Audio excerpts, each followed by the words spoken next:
Bienvenidos chicas y chicos a las ayudantías del curso de Análisis Estructural 1. En las ayudantías de este curso vamos a iniciar hablando sobre el método de los trabajos virtuales. Pero antes de entrar de lleno al método de los trabajos virtuales quisiera hacer un pequeño repaso de cosas que debemos tomar en cuenta antes de iniciar a resolver ejercicios, ¿ok? Entonces empecemos con este pequeño repaso. Para iniciar con este repaso vamos a hablar sobre los tipos de apoyo.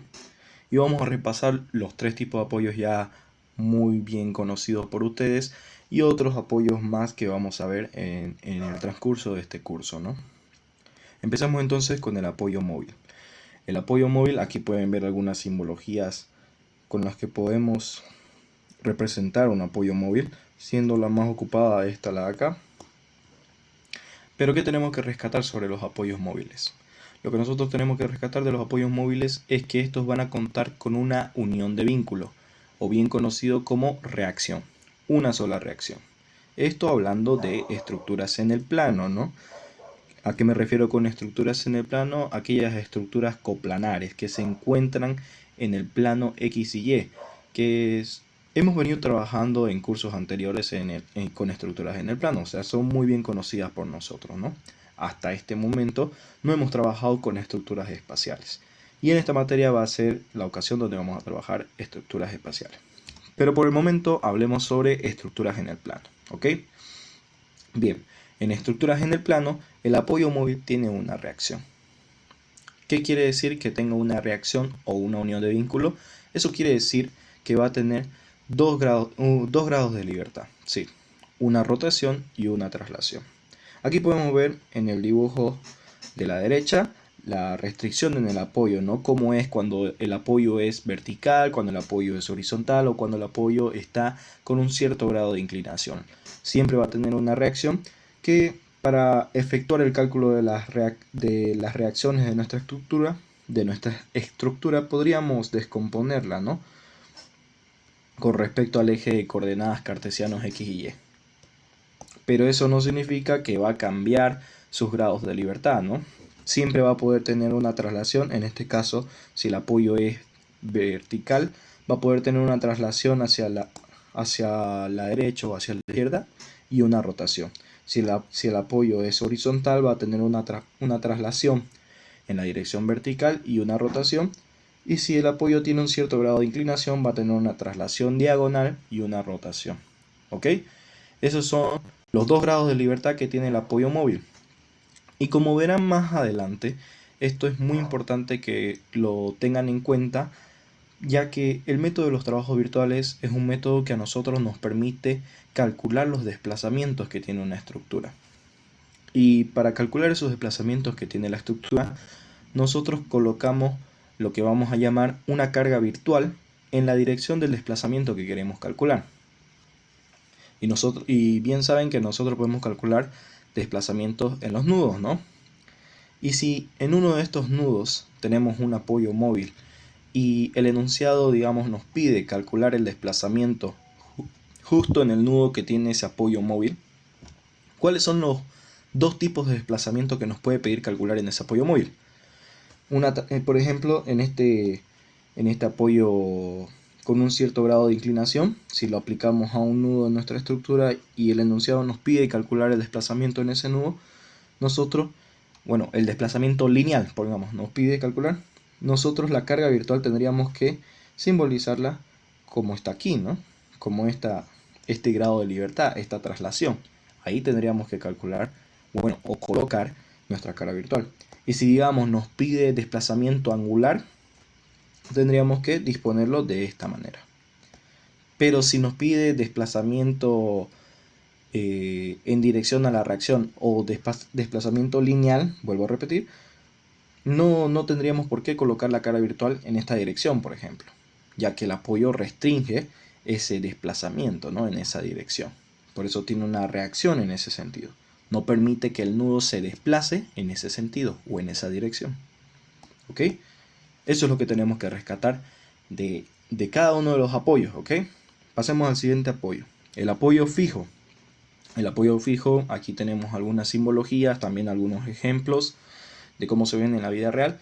Y rescatamos, ¿no? Entonces del apoyo fijo que este cuenta con dos uniones de vínculo o dos reacciones.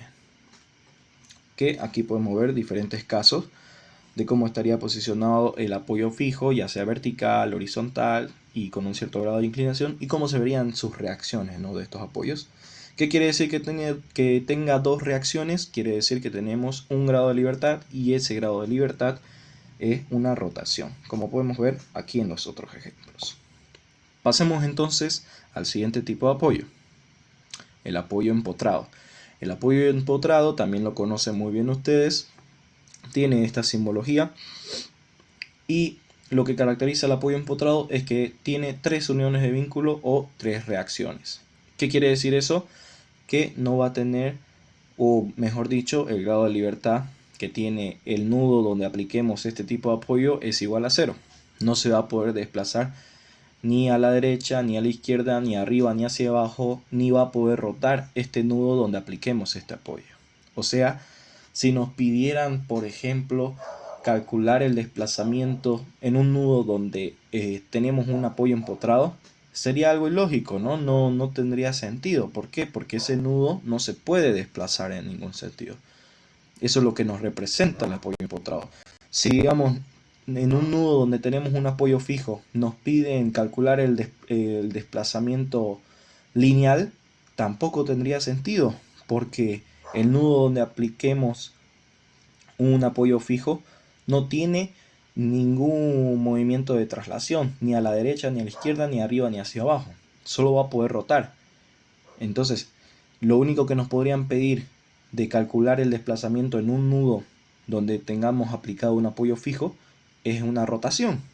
¿Por qué? Porque este nudo sí puede rotar. ¿Ok?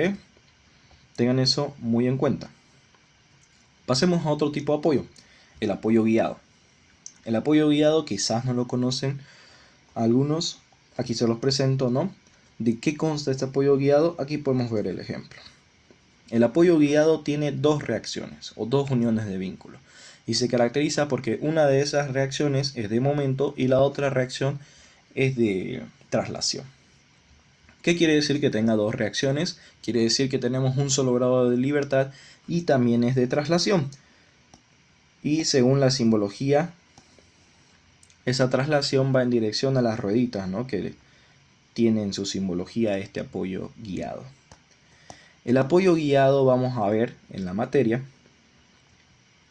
que puede estar compuesto por lo que vamos a llamar resortes. Un resorte aquí, por ejemplo, y un resorte que restringe los momentos. Este apoyo, compuesto por un resorte que me restringe esta dirección del desplazamiento y una rotación, podemos reemplazarlo por un apoyo guiado. Lo vamos a ver en ejercicios más adelante, ¿ok? O sea, son iguales. Estos dos vienen a ser iguales. Muy bien. Pasemos entonces al siguiente tipo de apoyo. El siguiente tipo de apoyo son los apoyos elásticos. Más que decir apoyo resorte, apoyos elásticos. Aquí lo ponemos, apoyos elásticos.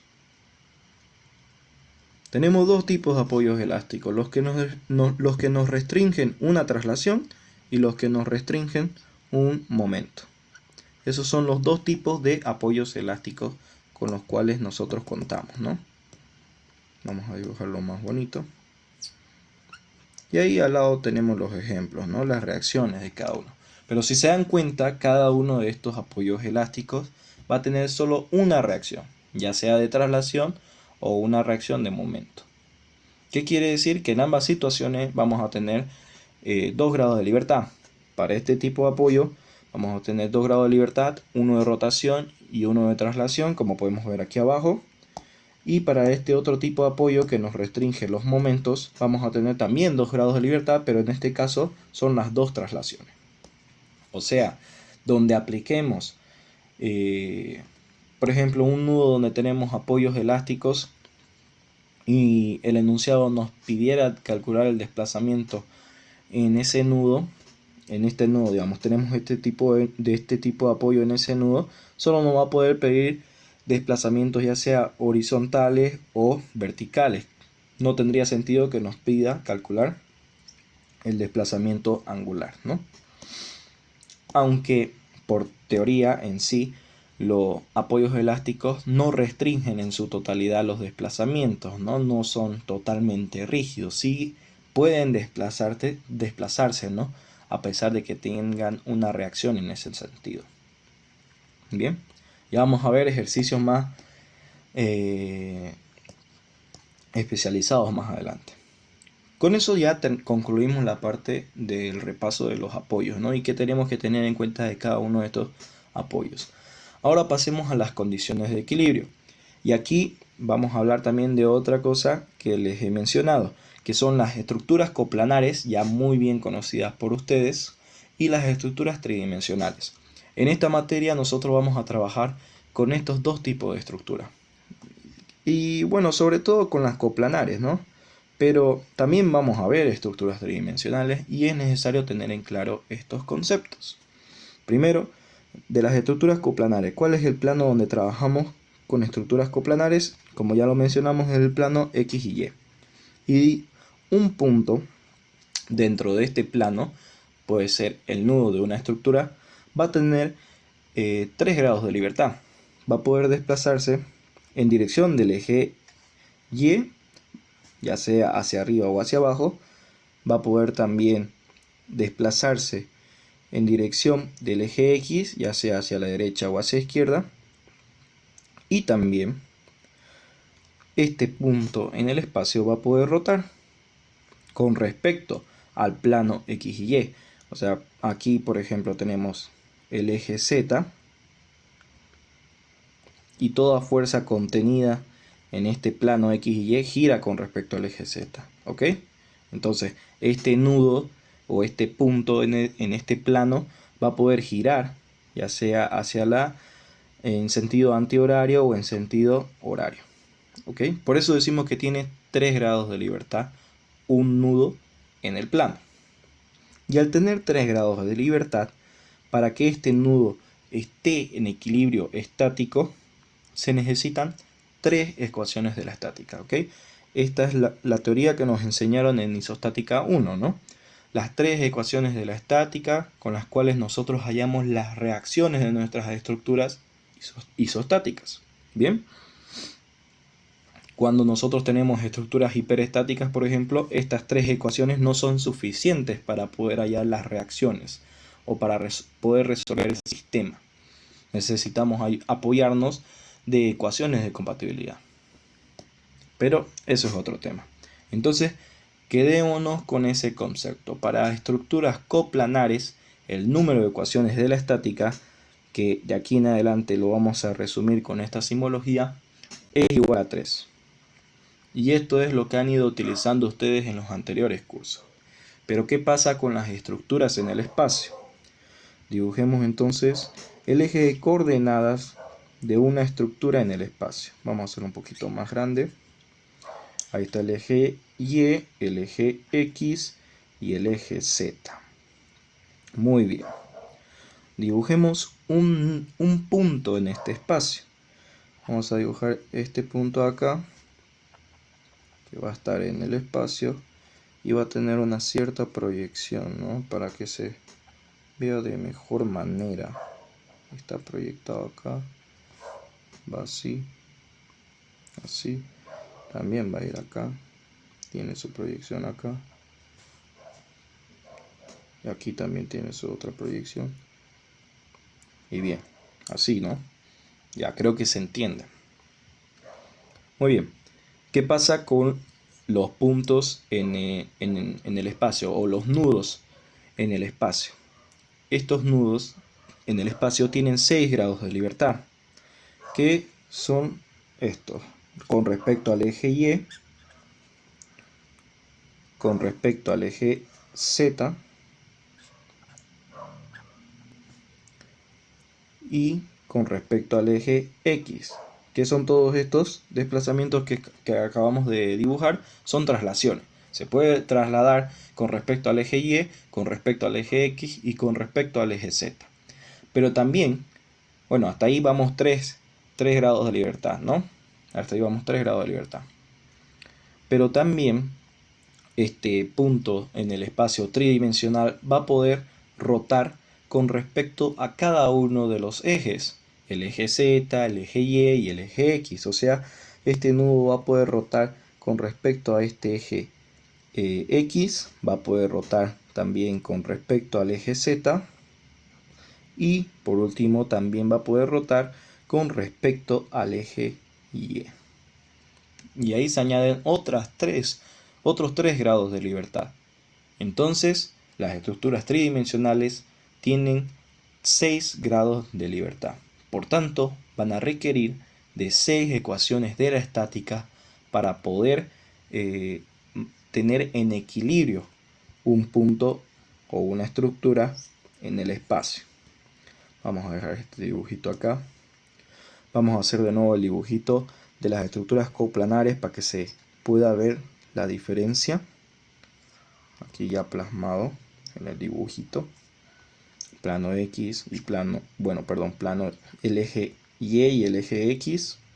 En el eje Y y en el eje X nosotros tenemos un nudo de una estructura cualquiera.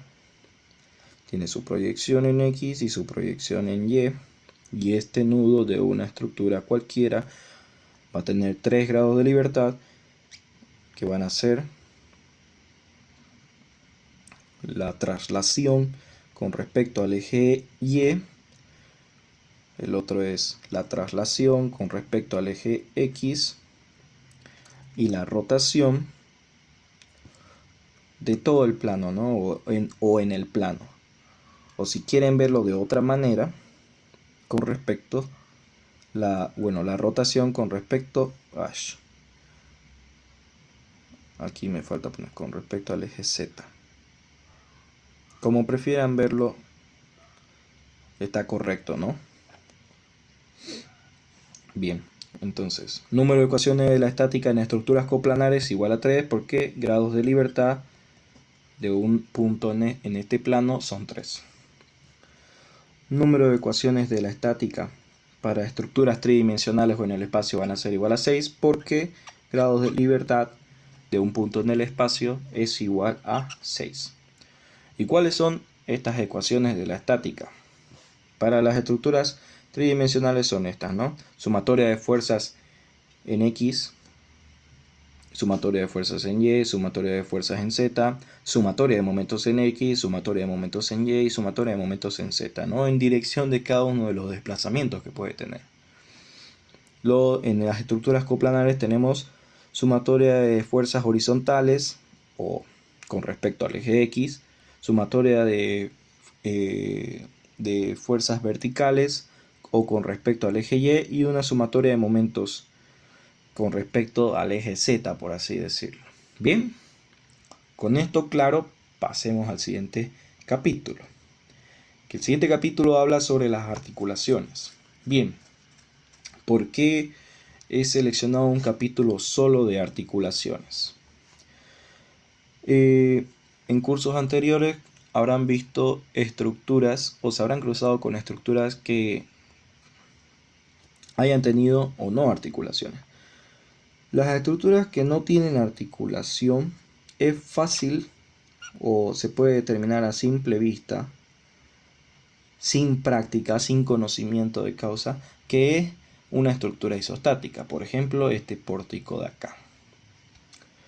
Pero cuando aparecen las articulaciones en nuestra estructura, si no tenemos el concepto claro, es difícil para nosotros determinar si esto, aquí me faltó colocar la articulación, ahí está en la articulación. Es difícil para nosotros determinar si que esto es una estructura isostática o no, que ya les adelanto, no lo es. Y les adelanto cómo podemos hacerla isostática. Quitamos este apoyo móvil, lo reemplazamos por apoyo fijo y ya es una estructura isostática. Ahorita vamos a ver por qué, ¿ya? Pero repasemos este concepto que les coloqué aquí. El número de apoyos fijos que representa a una articulación es equivalente al número de barras articuladas menos 1.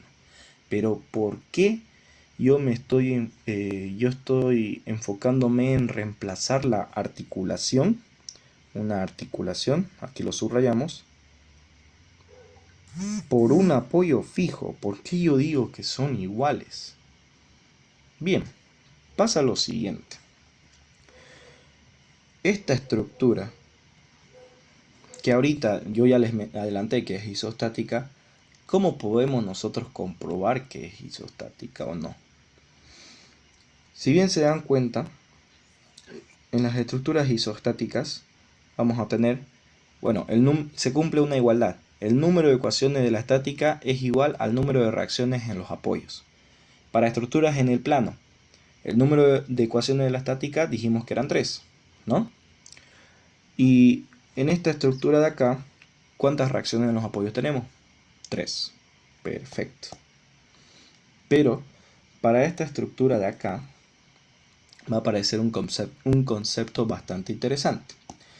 Pero ahora enfoquémonos que podemos desmenuzar, por así decirlo, esta estructura y comprobar si después de desmenuzarla tenemos estructuras isostáticas más pequeñitas. ¿Ok?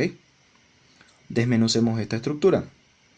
A ver, yo aparto este apoyo fijo por acá.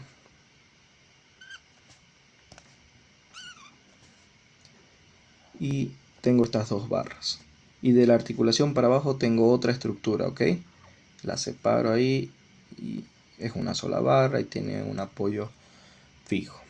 Ok, dejémoslo por un momento ahí, desmenuzada la estructura, pero le falta algo. Que viene a ser este concepto de acá. O esta ecuación, ¿no? Que es lo mismo que dice en el concepto. Número de apoyos fijos va a ser igual al número de barras articuladas o al número de barras que le llega a la articulación menos 1.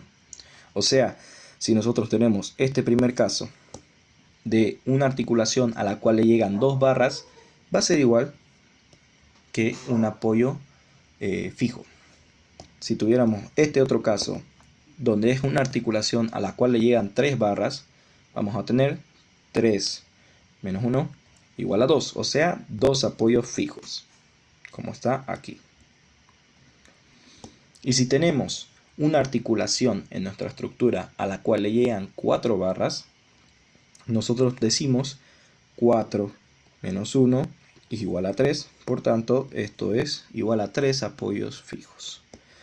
Y bien, otro concepto bastante importante es que este apoyo fijo, ¿a qué nos equivale si queremos representarlo con apoyos móviles? Un apoyo móvil vertical y un apoyo móvil horizontal. La sumatoria de estos dos apoyos móviles es igual a este apoyo fijo. ¿Ok? Perfecto. Entonces, volvamos a lo que desmenuzamos, la estructura desmenuzada. Y vamos a ver si nos forma estructuras isostáticas más pequeñas. Si nosotros utilizamos, por ejemplo, ya sabemos que a esta articulación de acá le llegan 2 barras. Por tanto, 2 menos 1 es 1. O sea, tengo un apoyo fijo que puedo reemplazarlo por esta articulación. Yo al desmenuzar la estructura tengo que repartir este apoyo fijo a esta parte de la estructura y a esta otra parte de la estructura. Por tanto, me conviene representarlas como 2 apoyos móviles. ¿Ok? Este apoyo fijo es igual a 2 apoyos móviles, uno vertical y otro horizontal. El vertical, por ejemplo, lo podría poner acá. Perdón, el horizontal, por ejemplo, lo podría poner acá. O mejor el vertical, ya, el vertical. Y el horizontal por acá. Y si se dan cuenta, las estructuras más pequeñas en las que desmenuzamos esta estructura más grande son estructuras isostáticas. ¿Por qué? Porque el número de ecuaciones de la estática, que por concepto que vimos en la anterior diapositiva es igual a 3, es igual al número de ecuaciones o el número de reacciones en los apoyos. El número de reacciones en los apoyos de esta estructura es igual a 3 y el número de ecuaciones de la estática es igual a 3. Para este otro caso, el número de ecuaciones de la estática es igual a 3 y el número de reacciones en los apoyos también es igual a 3. Entonces se comprueba que esta estructura más grande, la de acá, es una estructura isostática. Porque la puedo descomponer en estructuras isostáticas más pequeñitas. Se cumple el principio de estabilidad. Puedo resolver o puedo hallar las reacciones de mi estructura, de esta estructura de acá, con las tres ecuaciones de la estática, pero con una ayudita. Estas ayuditas se llaman, bueno, además de las ecuaciones de la estática, se llaman ecuaciones adicionales de la estática. O sea, son ecuaciones adicionales que nosotros le podemos añadir al cálculo de las reacciones de las estructuras. ¿Para qué? Para hallar el valor de las reacciones. Porque a veces los estudiantes, al ver este tipo de estructuras, voy a dibujar de nuevo, al ver este tipo de estructuras y ver que no pueden hallar las reacciones con las tres ecuaciones de la estática, se frustran y piensan que es una estructura hiperestática, pero no es así. Yo necesito las tres ecuaciones de la estática para resolver esta estructura y una ayudita más que se llaman ecuaciones adicionales de la estática, que ahorita vamos a ver qué son estas ecuaciones adicionales de la estática. Veamos entonces qué son estas ecuaciones adicionales de la estática, que ya las hice bastante famosas, ya las nombré mucho, ¿no? Usemos los mismos ejemplos de la anterior diapositiva. Ya sabemos que una articulación a la cual le llegan dos barras equivale a un apoyo fijo. Pero bien, ahora vamos a ver otra propiedad que tienen estas articulaciones, o vamos a enfocarlo de una manera un poco más distinta. Aquí pongámonos otro pórtico que sea isostático. Bien, este pórtico es isostático, ¿ok? Este pórtico cuenta con una articulación. Y el concepto que quiero que manejen ahorita para entender lo que son las ecuaciones adicionales de la estática es el siguiente. La articulación me divide en dos partes la estructura. Eso hablando de este ejemplo, ¿no? Esta articulación me divide la estructura en esta parte y en esta otra parte, ¿ok? O sea, me la divide en dos estructuras más pequeñitas. ¿Qué quiere decir eso con respecto a las ecuaciones de la estática? Con respecto a las ecuaciones de la estática o ecuaciones adicionales de la estática, me quiere decir que yo puedo añadir a el cálculo de las reacciones dos sumatorias de momentos. Dos sumatorias de momentos ¿con respecto a qué? Con respecto a la articulación. Dos sumatorias de momentos. ¿Cuáles son estas dos sumatorias de momentos? Sumatoria de momentos con respecto a la articulación para esta estructura de acá va a ser hacia la izquierda. O sea, yo puedo añadir una sumatoria de momentos de la articulación a la izquierda. ¿Y qué pasa cuando yo añado esta ecuación de la estática a mi cálculo? Me olvido de toda esta parte de mi estructura. Hago como que no existe. Y todo cargamento que esté aplicado sobre esa parte de la estructura también me olvido. De esa barra también me olvido y de ese apoyo igual me olvido. Bien. Eso si aplico esta ecuación adicional de la estática. Pero por ejemplo también tengo la opción de utilizar una sumatoria de momentos en la articulación, ya no a la izquierda, sino hacia abajo de la estructura. Para este caso de acá, ¿no? Para esta estructura. Porque para cada estructura va a ser diferente. Ok, entonces tengo una sumatoria de momentos en la articulación hacia abajo de mi estructura, igual a 0. Y si yo decido irme por esta ecuación adicional de la estática, en vez de la anterior, me olvido de toda esta parte de mi estructura. Hago como que no existe. Y hago el cálculo o la sumatoria de momentos sin tomar en cuenta esas dos barras que ya eliminé, ¿no? Y solo tomo en cuenta esta barra de acá y las fuerzas que estén aplicadas sobre esta barra para la ecuación de la estática. Para hacer la sumatoria de momentos para utilizar la ecuación adicional de la estática, ¿ok? Esto en el cálculo de reacciones es muy útil y ya puedo resolver estructuras con articulaciones sin ofuscarme y pensar que no son isostáticas, porque hay muchas estructuras isostáticas que en un principio no parecen ser isostáticas. Como por ejemplo, vamos a poner otra bastante interesante. A mí me encanta esta estructura para meterla siempre de ejemplo. Esta estructura de acá, les comento, es isostática. Pero para alguien que no tiene práctica o conocimiento de estos conceptos, puede que a primera vista no parezca isostática para él. Pero ya vamos a ver cómo verificar la isostaticidad de las estructuras, ¿no? Antes de pasar a ese título, aquí podemos ver algunos ejemplos, ¿no? Los mismos ejemplos de la anterior diapositiva. Si tenemos una articulación que le llega una barra por la derecha y otra por la izquierda, podemos añadirle dos ecuaciones de la estática y va a ser una sumatoria de momentos a la izquierda, una sumatoria de momentos a la derecha. Uno de esos dos, digamos, o los dos. Si tenemos este otro caso, podemos añadirle tres ecuaciones de la estática al cálculo de las reacciones, que son estas de acá. Y si tenemos una articulación a la cual le llegan 4 barras o divide en 4 a mi estructura, podemos añadirle estas 4 ecuaciones de la estática, ¿no? Ya vamos a ver en los ejercicios que realicemos más adelante cómo seleccionamos las ecuaciones de la estática que nos van a ser útiles, porque en sí podemos usar las dos ecuaciones. En este ejemplo podemos usar las dos ecuaciones adicionales para hacer el cálculo de las reacciones. Podemos usar las dos, pero es lo más conveniente. A veces no, a veces sí. Depende también de nuestro criterio y nuestra práctica, ¿no? Ya. Verificación de la isostaticidad de una estructura. Bien, existen muchas fórmulas que nosotros podemos utilizar para verificar la isostaticidad de una estructura. En este curso vamos a ver dos.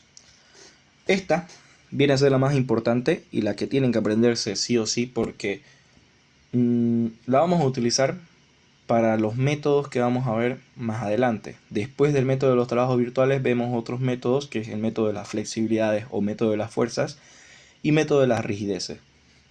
En el método de las rigideces no la usamos, esta verificación de la isostaticidad,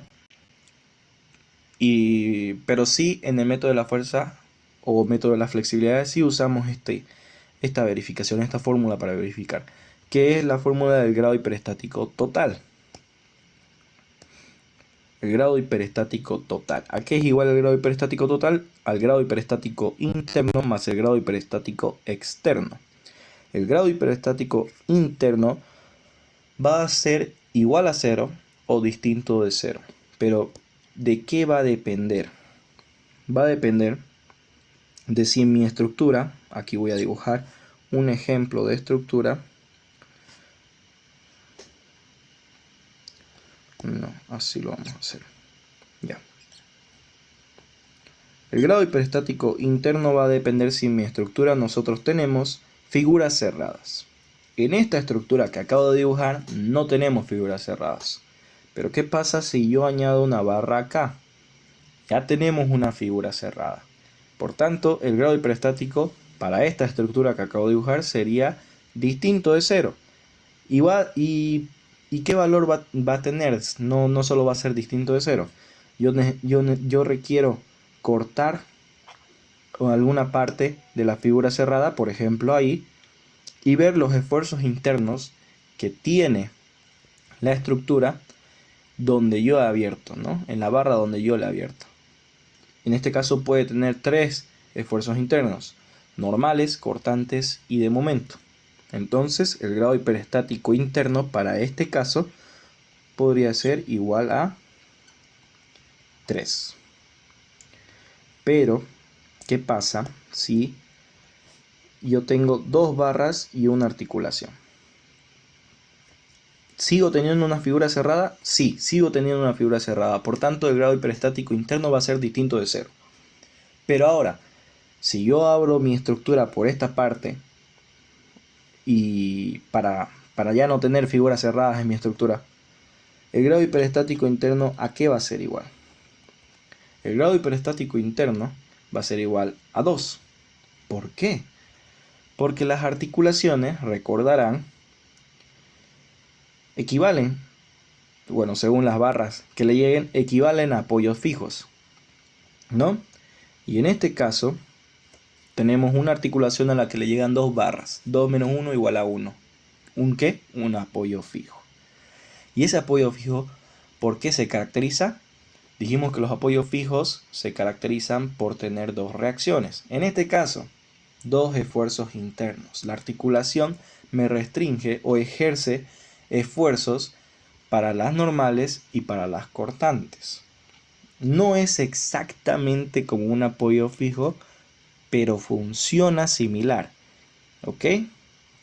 Por tanto, si yo abro por esa parte de mi estructura para que ya no tenga figuras cerradas yo en mi estructura, y tengo justo esa articulación ahí, el grado hiperestático interno, en vez de ser 3, como lo sería si tuviera una barra normal, como les mostré anteriormente, va a ser igual a 2.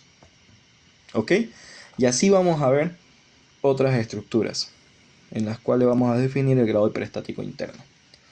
Pero para este primer método no es necesario profundizar tanto en este tema porque es casi nulo los ejercicios donde tenemos figuras cerradas.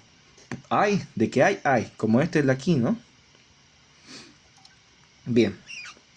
Luego, ya hablamos del grado hiperestático. Uy, lo siento. A ver, lo voy a eliminar un momento. Bien, ahora sí. Otra vez. Ya sabemos qué es el grado hiperestático interno, ahora hablemos del grado hiperestático externo. ¿Qué es el grado hiperestático externo?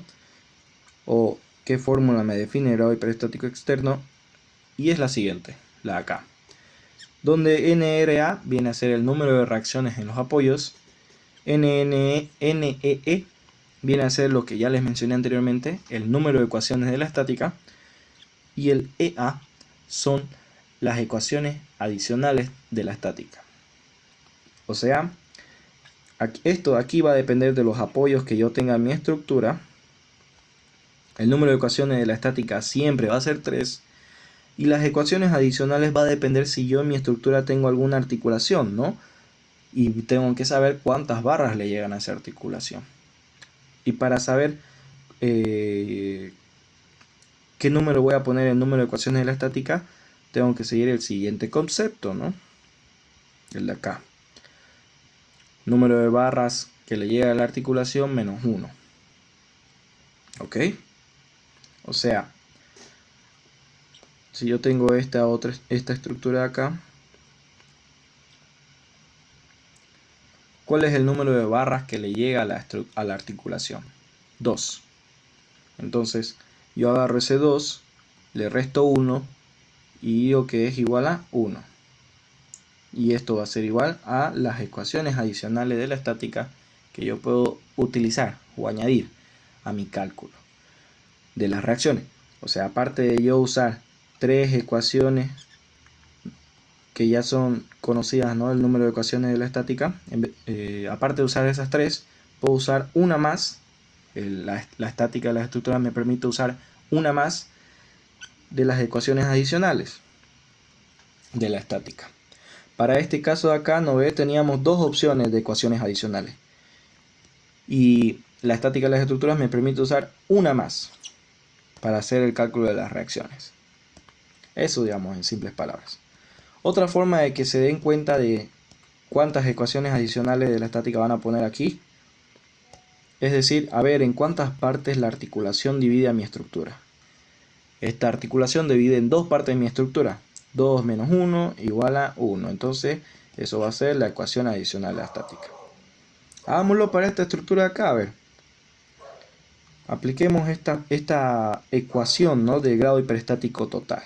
Grado hiperestático total igual al grado hiperestático interno. ¿Esta estructura va a tener grado hiperestático interno? No. Va a ser igual a 0. ¿Por qué? Porque no tengo ninguna figura cerrada en mi estructura. Ahora el grado hiperestático externo, que es el número de reacciones el número de reacciones de los apoyos. Este apoyo tiene 2 reacciones. Este otro apoyo tiene 2 reacciones. Tengo 4 en total. Menos el número de ecuaciones de la estática, que es un número constante, 3. Más las ecuaciones adicionales. Yo veo cuántas barras le llega a mi articulación, son 2, entonces tengo una ecuación adicional. O si no, veo cuántas partes divide la articulación a mi estructura, la divide en 2, 2 menos 1, igual a una ecuación adicional. Resuelvo esta resta, suma y resta, que es 4 menos 4. 4 menos 4 igual a 0. Grado hiperestático total va a ser igual a 0 más 0, que es igual a 0. Y aquí viene lo importante. Si esto me da igual a 0, si el grado hiperestático total me da igual a 0, la estructura es isostática. La estructura es isostática.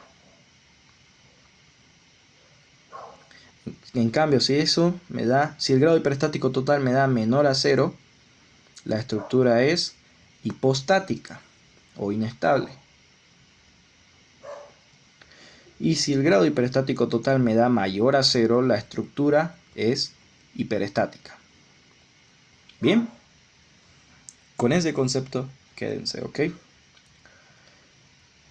Va a haber algunas estructuras donde se les complica un poco verificar la isostaticidad utilizando esta ecuación de grado hiperestático total. Es por eso que yo les coloco otra formulita más. Por ejemplo, para esta estructura de acá, se les puede complicar un poquito el analizar la verificación mediante esta fórmula de grado hiperestático total.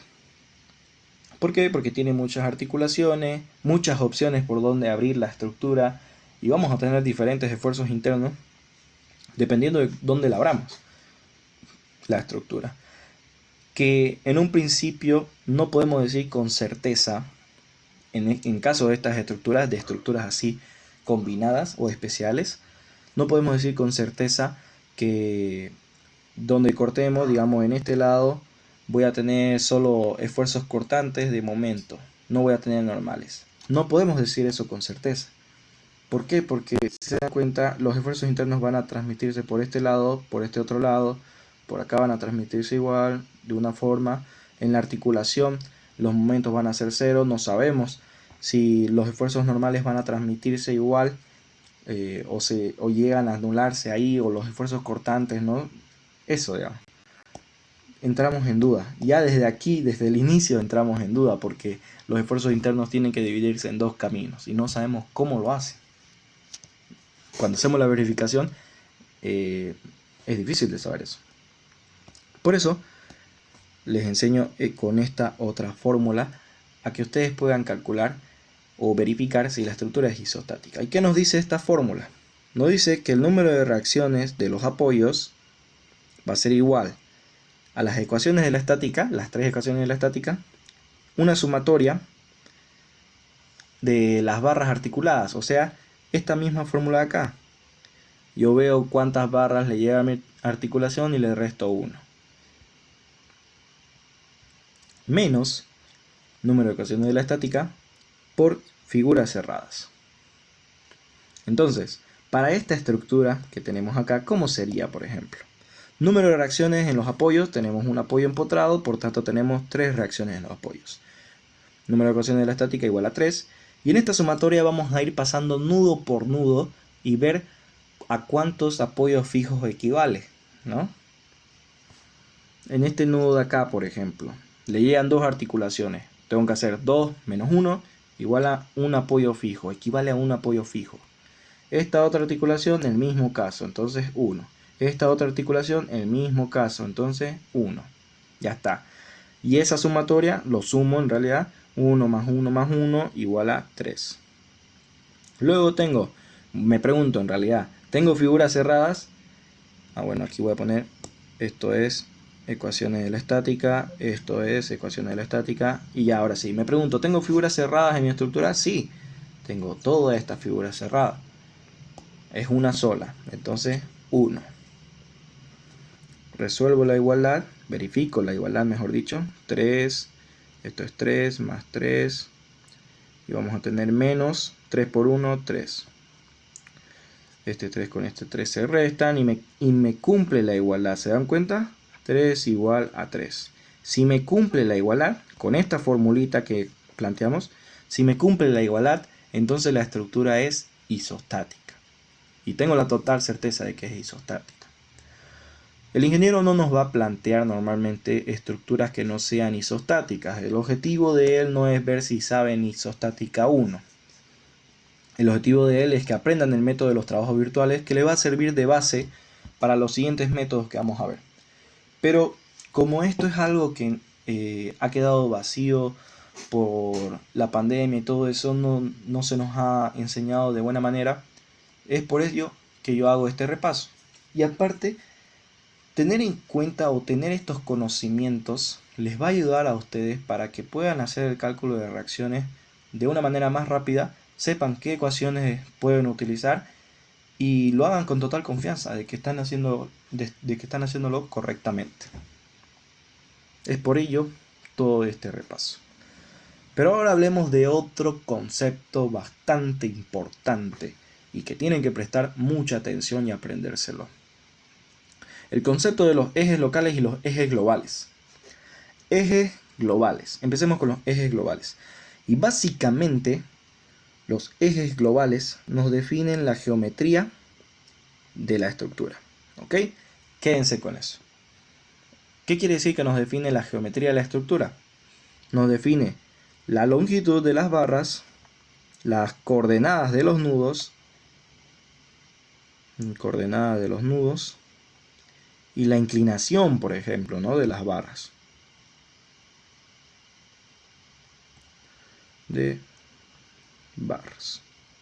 Eso es lo que nos define los ejes globales. O sea, por ejemplo, si ustedes se van al programa de RAM Elements, en la parte donde colocan los nudos, está referido a los ejes globales. ¿Y cuáles son los ejes globales? Los ejes globales ya los vimos en una diapositiva anterior, pero aquí los volvemos a ver. En estructuras coplanares o en el plano, los ejes globales son el X y Y. En estructuras en el espacio, son X, Y y Z. Muy bien. Eso es a lo que nosotros llamamos ejes globales, y a los cuales va a estar referido prácticamente solo los nudos de nuestra estructura y los apoyos. ¿Ok? Con eso quedémonos. En curso más adelante van a ver otra utilidad y qué otras cosas está referido a los ejes globales y locales. Pero ese concepto agarrémoslo. Bien, hay que diferenciar entre ejes globales y ejes locales. Con respecto a una forma, digamos, de diferenciarlo, los ejes globales, o mejor dicho, las reacciones van a estar referidas a los ejes globales. O sea, cuando nosotros hagamos cálculo de reacciones vamos a trabajar con los ejes globales, ¿no? Con la estructura referida a los ejes globales. ¿Ok? Pero cuando nosotros diagramamos los esfuerzos internos, vamos a referirnos a estos otros ejes, que son los ejes locales. Y que a continuación vamos a ver qué son los ejes locales. Los ejes locales, ya les adelanté, no dependen, digamos, de los nudos, ¿no? No definimos con ello los nudos, no definimos con ello la longitud de la barra, no definimos con ello el grado de inclinación. Los ejes locales nos ayudan a definir los diagramas de esfuerzos internos de cada una de las barras. O sea, con respecto a los ejes locales va a estar los diagramas de esfuerzos internos. El diagrama de momento flector de esa barra va a estar referido a los ejes locales de esa barra, al igual que los esfuerzos normales y los esfuerzos cortantes. Pero, ¿cómo sabemos cuáles son? ¿Qué son? ¿Cómo se come esto, no?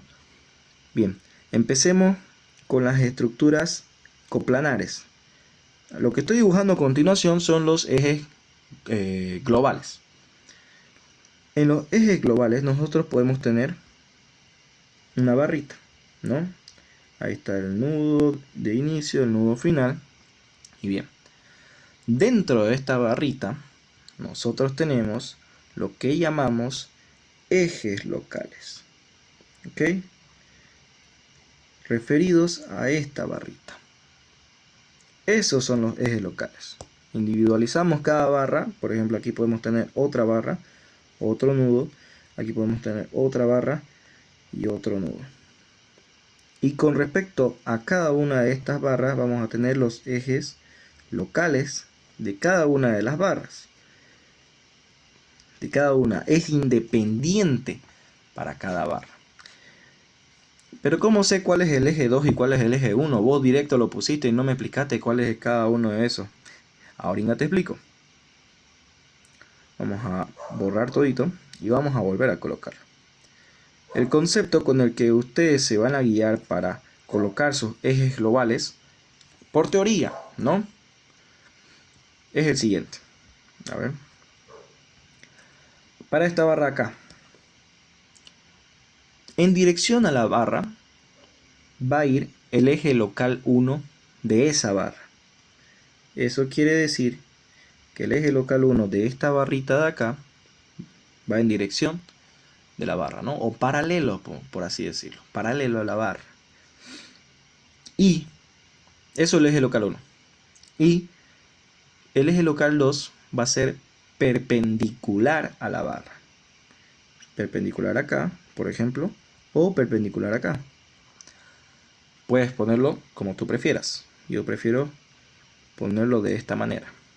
Diferenciar que esta es la parte externa de la estructura y esta es la parte interna. Así, por ejemplo. ¿Ok?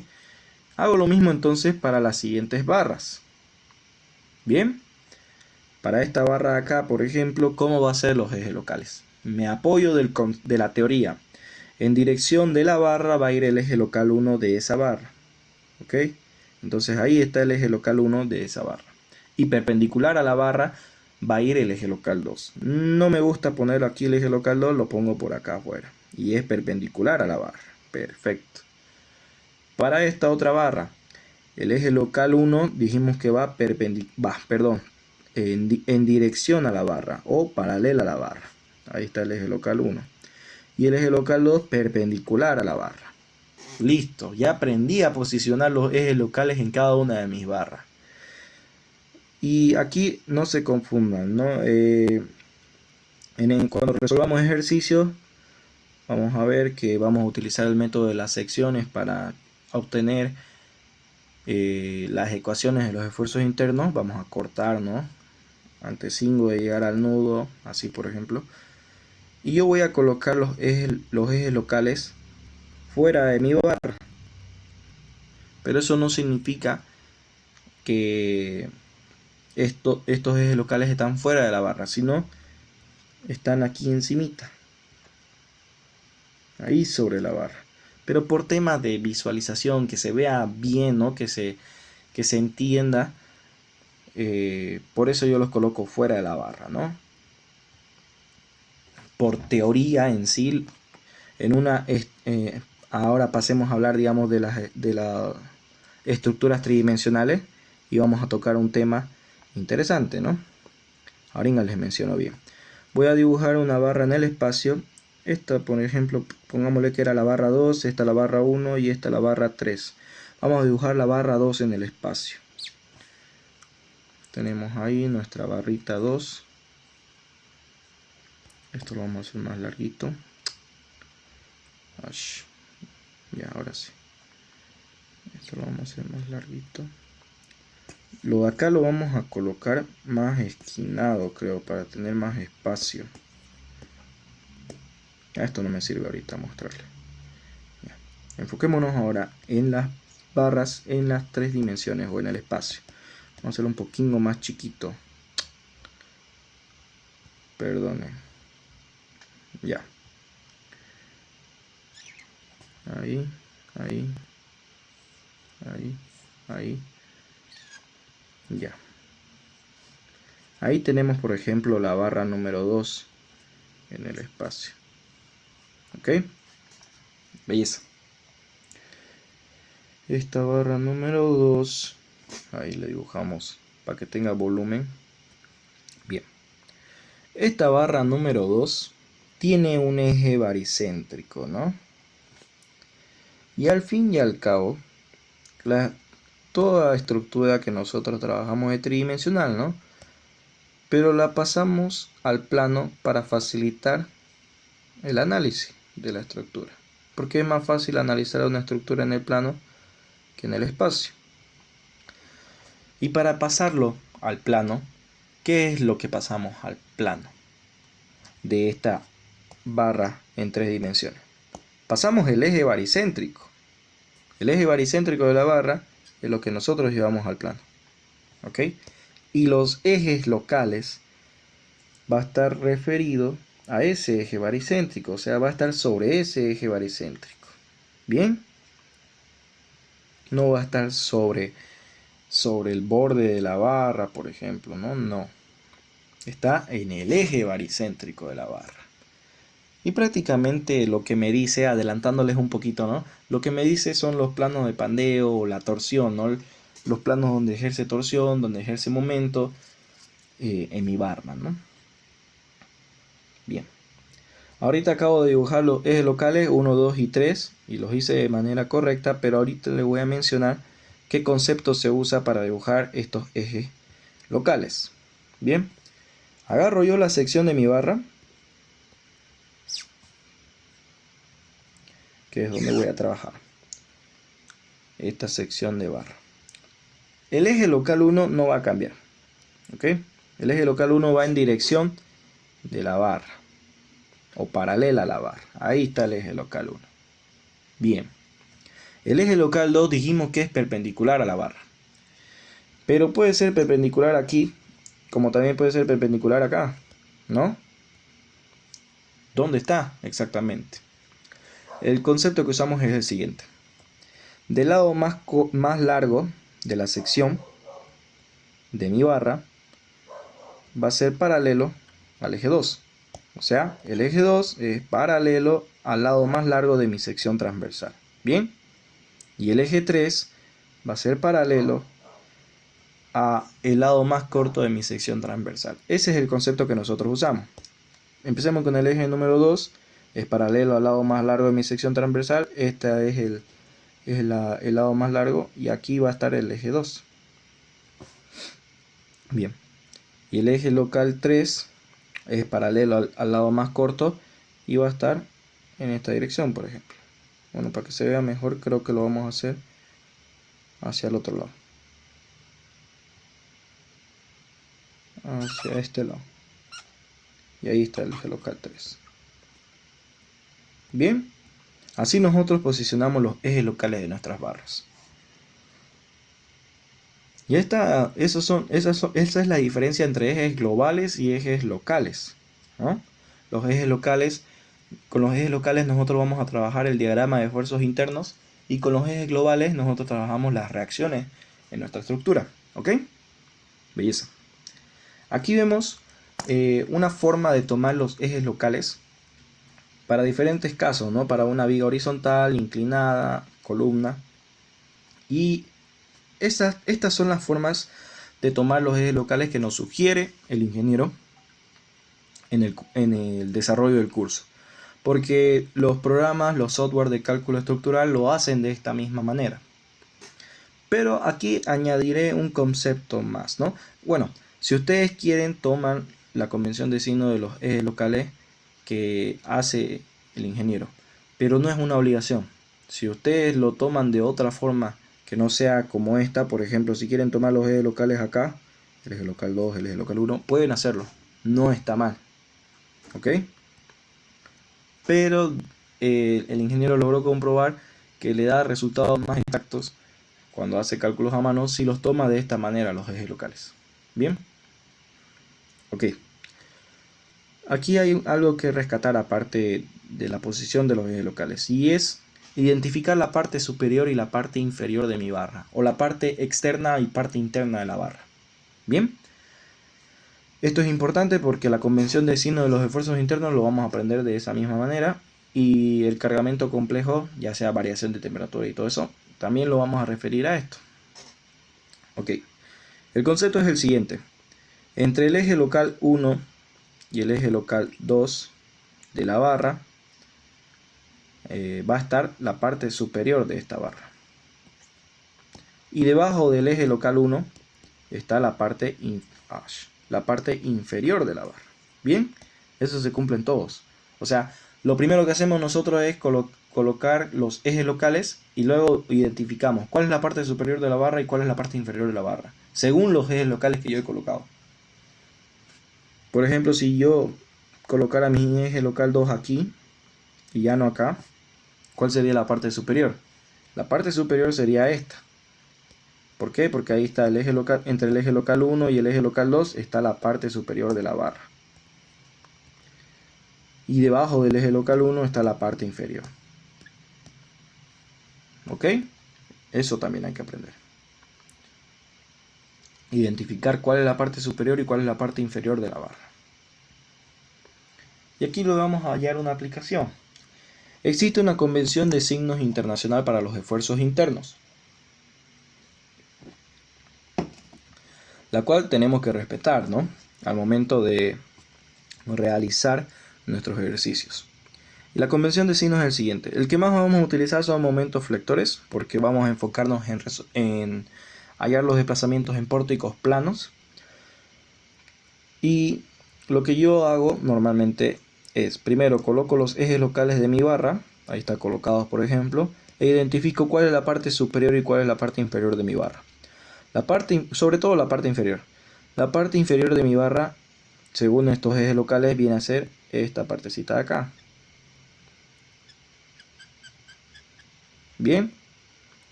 Y para este otro caso igual. Esta viene a ser la parte inferior, según los ejes locales que yo tengo. Y ya. Y si yo diagramo o analizo mi barra de izquierda a derecha o de derecha a izquierda, si veo que el momento o la fuerza que me genera momento en la barra tracciona esta parte inferior de la barra, el momento o la ecuación de momento va a ser positivo. ¿Ok? Yo tengo mi ecuación de momento y este momento pongámosle que vale 20. Ese momento, como tracciona la parte inferior de mi barra, estoy analizando de izquierda a derecha, por ejemplo. Como tracciona la parte inferior de mi barra es un momento positivo, 20. Ahora, si analizo de derecha a izquierda, por ejemplo,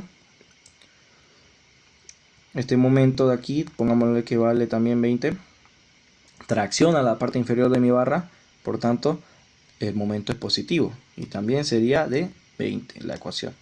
¿Ok? Quédense con eso. Si tracciona la parte inferior de mi barra, en la ecuación de momento yo lo voy a poner como momento positivo. Y si en cambio comprime la parte inferior de mi barra, como este ejemplo de acá, ya sea de izquierda a derecha o de derecha a izquierda, si el momento o la fuerza que me genera momento comprime esta parte inferior de mi barra, el momento es negativo. Bien, o la ecuación de momento es negativa. Los esfuerzos normales. En ambos casos, ya sea de diagramar de izquierda a derecha o de derecha a izquierda, si el esfuerzo normal tracciona o sale de la barra, es un esfuerzo normal positivo. Y si en cambio comprime o entra a la barra, es negativo. ¿Ok? Otra cosa que me olvidé mencionarles. Esta línea roja de acá representa el corte que yo hago, ¿no? La sección. Por ejemplo, tengo una estructura así.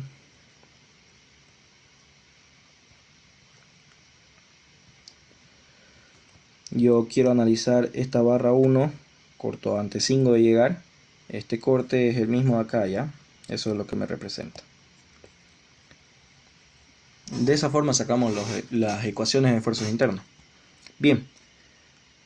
Ya vimos para esfuerzos normales. Ahora para corte. Para los esfuerzos de corte.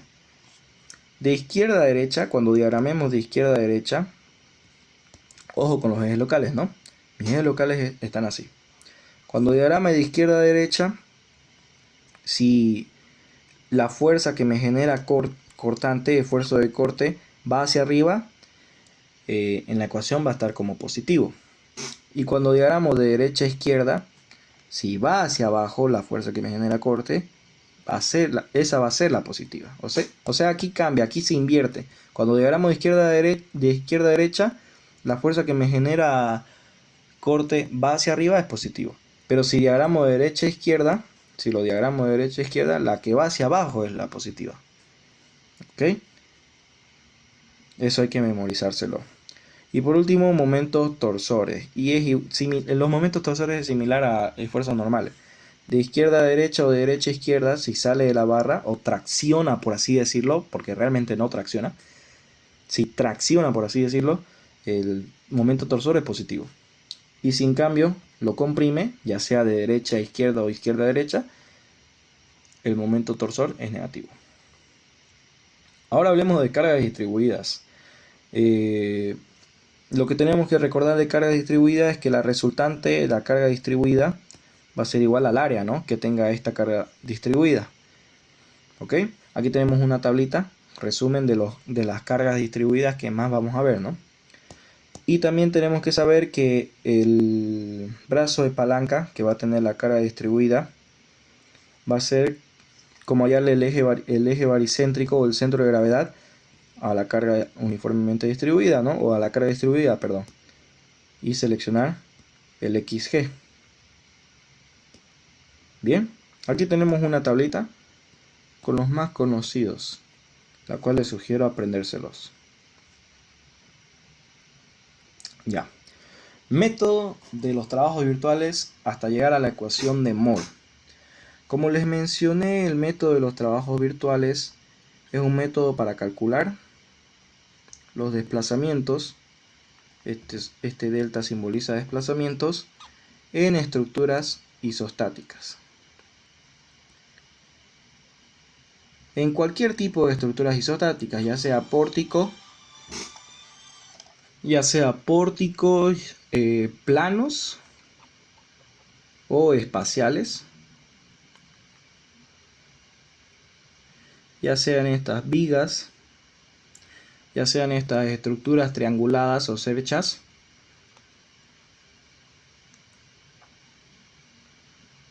o también reticulados, ya sean estas parrillas, cualquier tipo de estructura isostática, ¿no? Parrillas.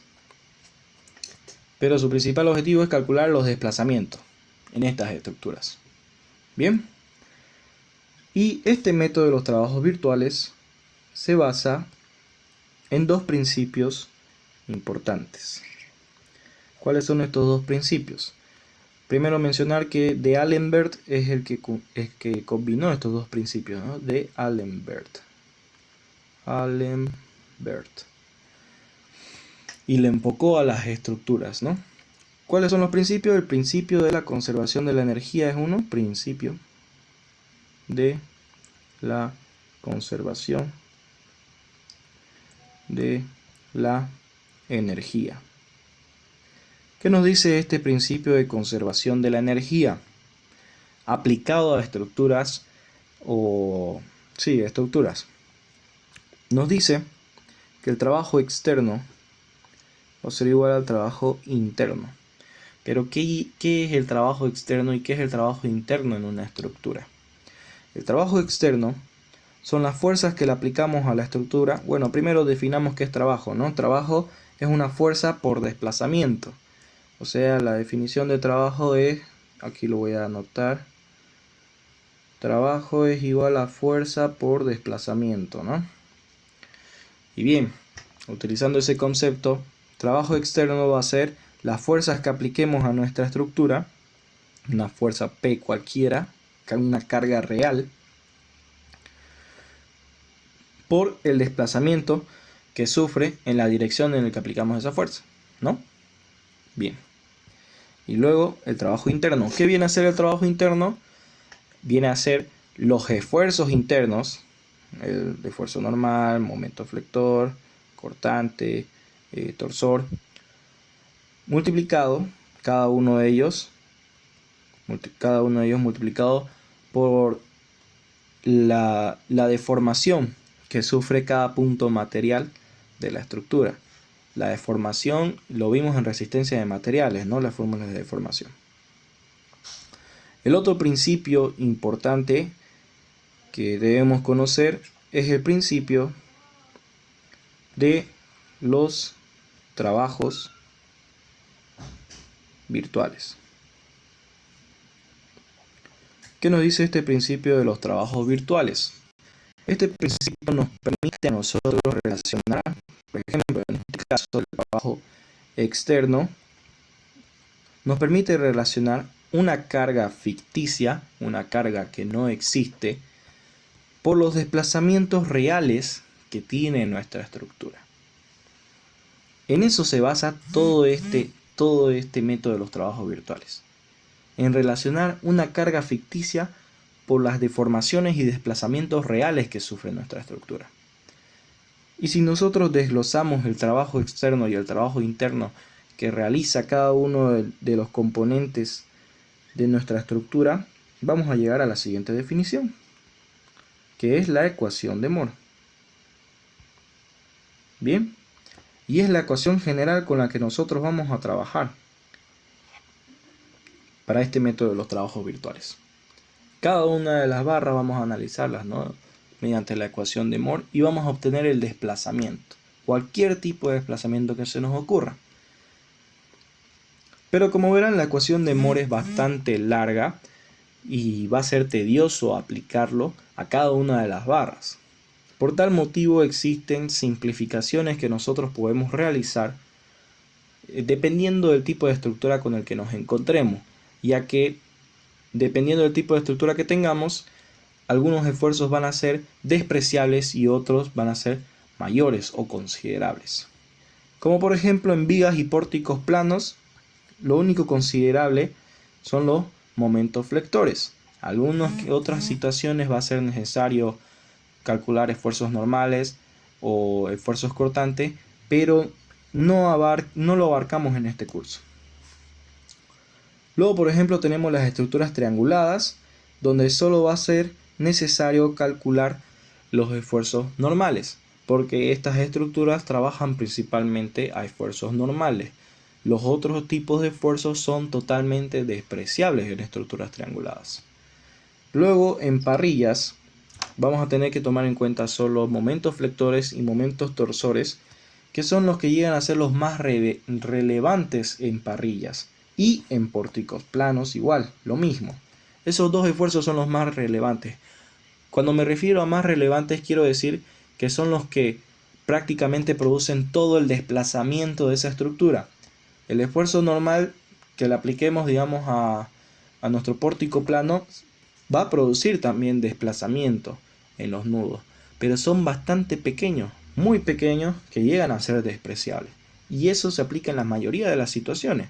¿Hay casos excepcionales?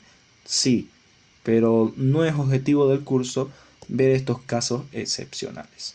Así que por norma general, estas son las simplificaciones que vamos a hacer según el tipo de estructura con el que nosotros nos encontremos. Hablé de cualquier tipo de desplazamiento que podemos calcular en nuestras estructuras. Y aquí tengo una tablita donde les muestro todos los tipos de desplazamiento que podemos calcular. Desplazamientos verticales, desplazamientos horizontales. La resultante entre estos dos desplazamientos es el desplazamiento lineal. Podemos calcular desplazamientos angulares. Podemos calcular desplazamientos angulares absolutos, angulares relativos, un desplazamiento lineal relativo o desplazamientos angulares relativos de dos cuerdas. Los que más se ven en este curso son los primeros 6, ¿no? 1, 2, 3, 4, 5 y 6. Este último no lo vemos en este curso. Y aquí tenemos un esquemita de cómo sería la carga virtual. Porque recordemos lo que les mencioné anteriormente. Este método consta de colocar una carga virtual en la dirección del desplazamiento que nosotros queremos calcular en nuestra estructura. Si quiero calcular el desplazamiento vertical de algún nudo de mi estructura, tengo que añadirle una carga virtual de esta manera. Si quiero yo calcular el desplazamiento angular de algún nudo de mi estructura, tengo que añadirle una carga virtual de esta manera. Si yo quiero calcularle el desplazamiento angular relativo de las barras que concurren en un punto de mi estructura, tengo que aplicar este tipo de cargas virtuales. Y así, ¿no? Con todos los demás tipos de desplazamiento. O sea, esto es muy importante que se lo aprendan. Ojo, ¿no? Porque nadie se los va a enseñar.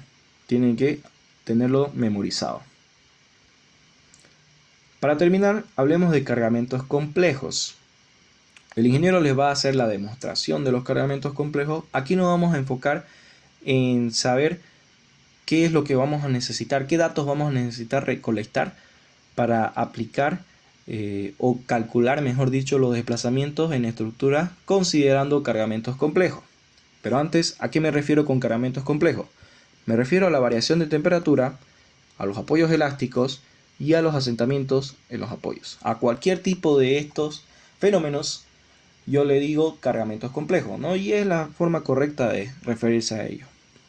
Para variación de temperatura, ¿qué debemos conocer o tener en cuenta?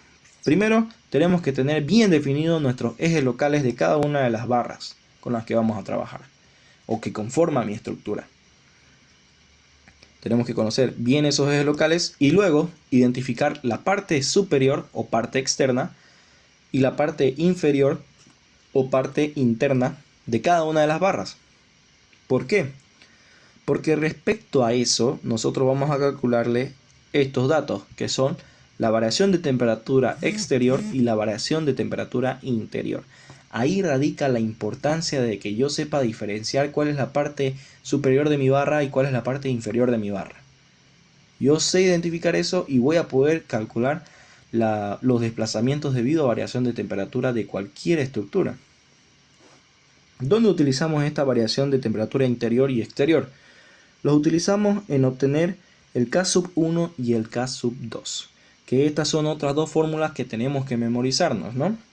El K sub 1 se multiplica por un coeficiente de dilatación térmica a la variación de temperatura interior más la variación de temperatura exterior dividido entre 2.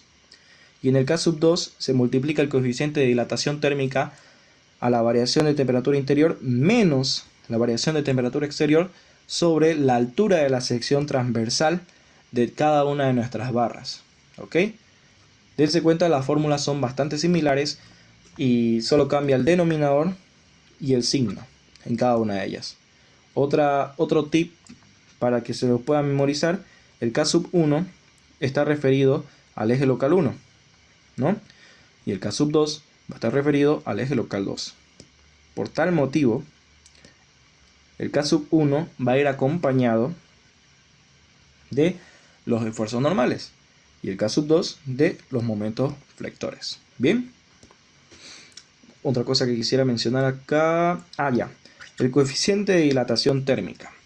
En este curso vamos a trabajar con hormigón armado. Y la ventaja que tiene el hormigón armado es que tanto el hormigón como el acero tienen aproximadamente el mismo coeficiente de dilatación térmica.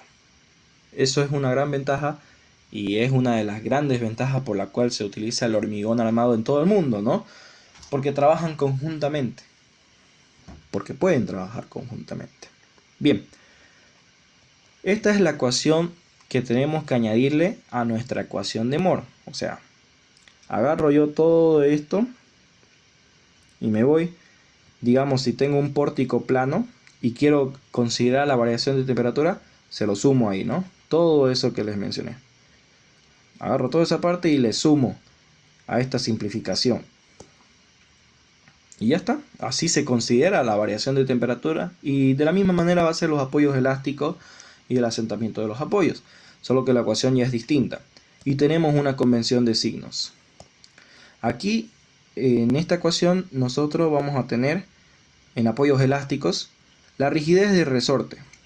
Este va a ser para el resorte que restringe una traslación. Este resorte. Y esta rigidez va a ser del resorte que nos restringe momentos, ¿no? Bien.